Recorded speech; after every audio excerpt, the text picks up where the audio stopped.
Amigos televidentes, a esta hora saludamos al doctor William Garzón, el presidente de la Comisión Legislativa de la Salud.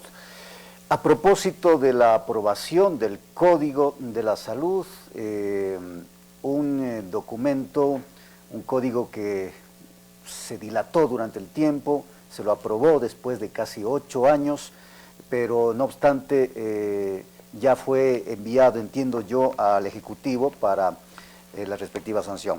Doctor, bienvenido. Hay temas que generaron polémica en el transcurso de la aprobación, como por ejemplo esto de la emergencia obstétrica, el uso terapéutico del cannabis, la denominada reproducción humana asistida o la maternidad subrogada. Vamos desarrollando algunos de estos temas. Quisiera comenzar con lo de la emergencia obstétrica. En definitiva, ¿qué significa? Gracias, Fernando. Buenos días y buenos días al Ecuador que nos está viendo en este momento. La propuesta del Código Orgánico de la Salud en su artículo 201, estimado Fernando, es básicamente conceptualizar al aborto como una emergencia obstétrica.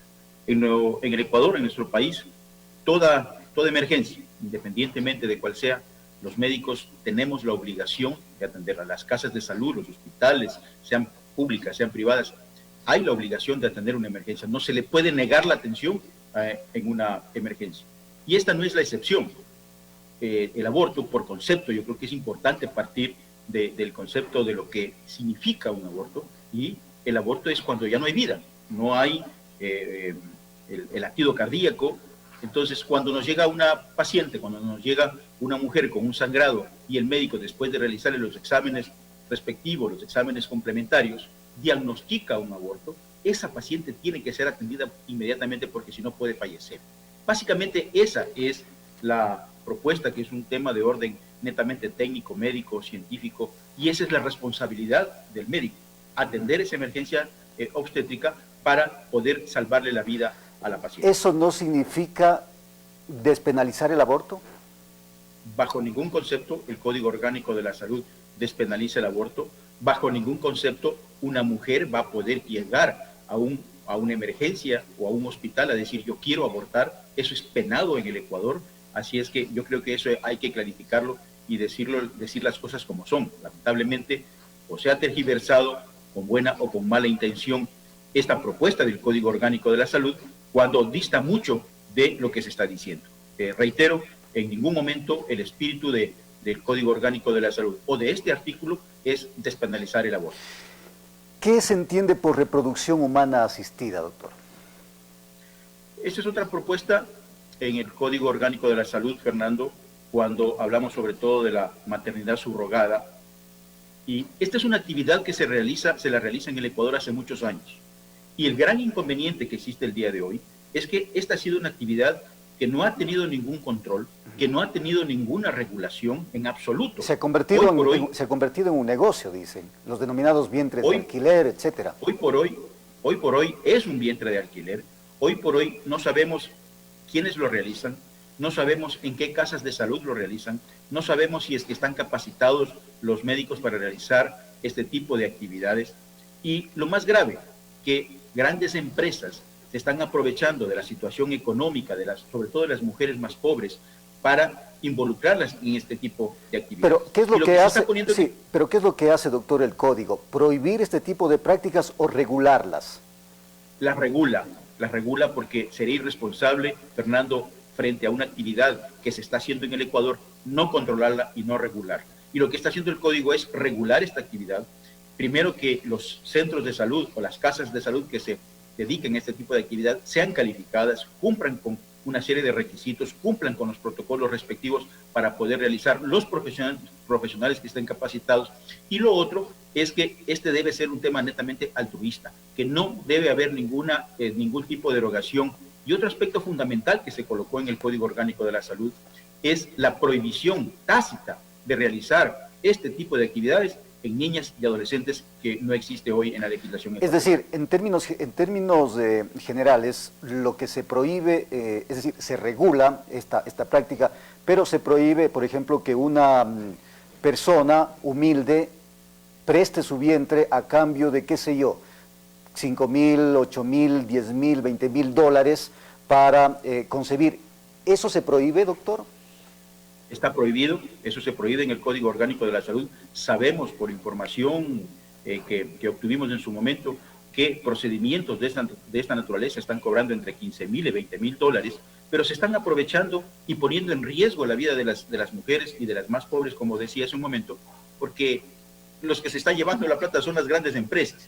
Entonces, se está prohibiendo absolutamente todo lo que signifique erogación económica de cualquier índole, excepto los gastos que incurran producto del embarazo.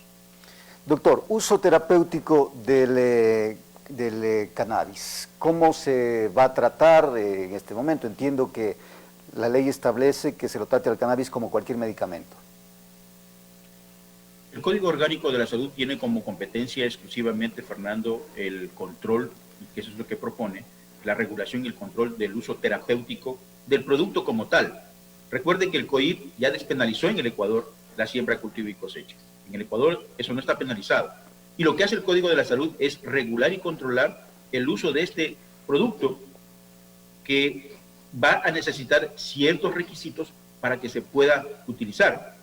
Como es un producto que tiene una sustancia sujeta a fiscalización, va a requerir indiscutiblemente una serie de aspectos, como por ejemplo, una receta especial, va a necesitar los médicos que puedan recetar este tipo de productos tendrán que ser médicos calificados por la Autoridad Sanitaria Nacional.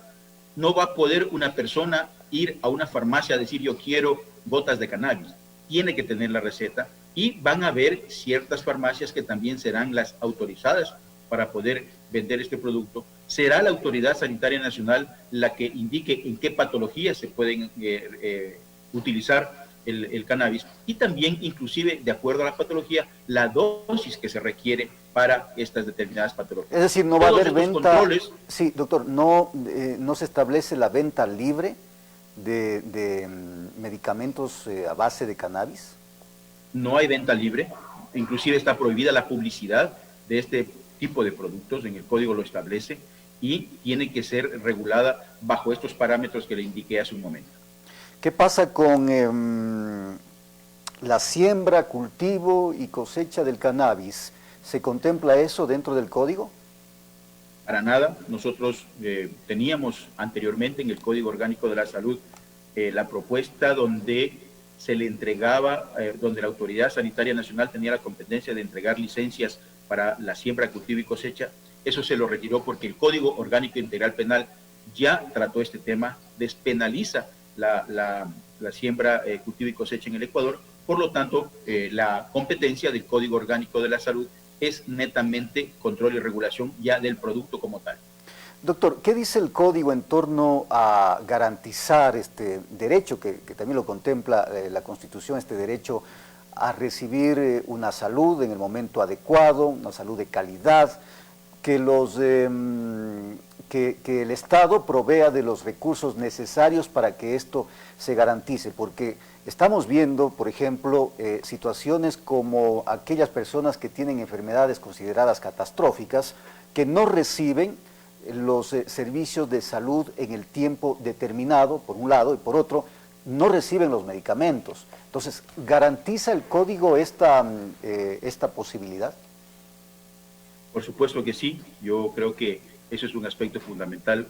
Una de las cosas que propone el Código Orgánico de la Salud es justamente el modelo de atención que requiere el Ecuador, y allí se estipula dos aspectos fundamentales: la promoción de la salud y la prevención de la enfermedad. Son dos cosas que tenemos que fortalecer en nuestro país justamente para evitar a que la ciudadanía llegue a enfermedades en lo posterior.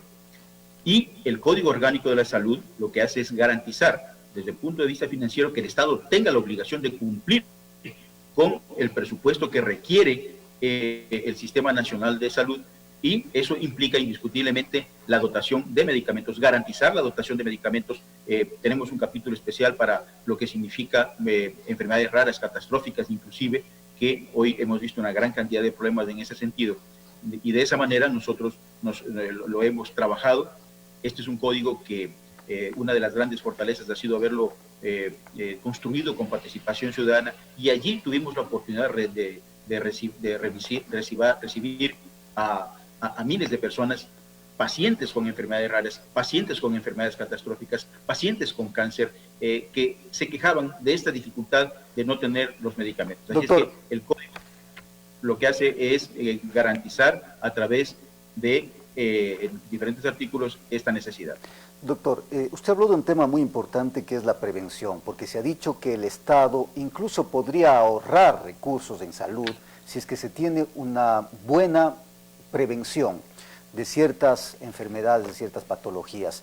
En ese sentido, ¿cuál es la clave y qué dice el código en torno a la prevención?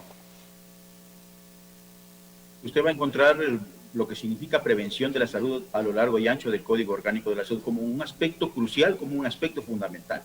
Y allí las políticas públicas que debe determinar la Autoridad Sanitaria Nacional en conjunto con una serie de entidades para generar procesos de prevención, políticas de prevención en el Sistema Nacional de Salud. Allí tendrán que involucrarse otras entidades públicas como la Secretaría del Deporte, como el MIES, como el Ministerio de Defensa, algunas más, que son las que a través de una serie de políticas tienen que trabajar en el sistema de prevención. La información que deben recibir, sobre todo los niños, los adolescentes, en materias de salud, es importante para que ellos puedan prevenir. Cómo prevenir una maternidad irresponsable, cómo prevenir una paternidad irresponsable, cómo prevenir las enfermedades. Y lo que usted acaba de decir es una gran verdad. Al país le cuesta más el curar a un paciente que prevenir y enseñarle cómo tiene que comer, que tiene que hacer ejercicio, para que en el futuro, después de unos años, una persona no sea un hipertenso, no sea un paciente que sea obeso, no sea un paciente que sea diabético. Es importante enseñarle a esa persona, cuando está en su proceso de crecimiento, cómo tiene que comer, que tiene que hacer ejercicio, etcétera, etcétera, para que pueda educarse y evitar este tipo de enfermedades. Gracias, doctor. Doctor William Garzón, presidente de la Comisión Legislativa de Salud, por habernos acompañado en este espacio. Hacemos una pausa en Telegrama Noticias. Ya volvemos con más.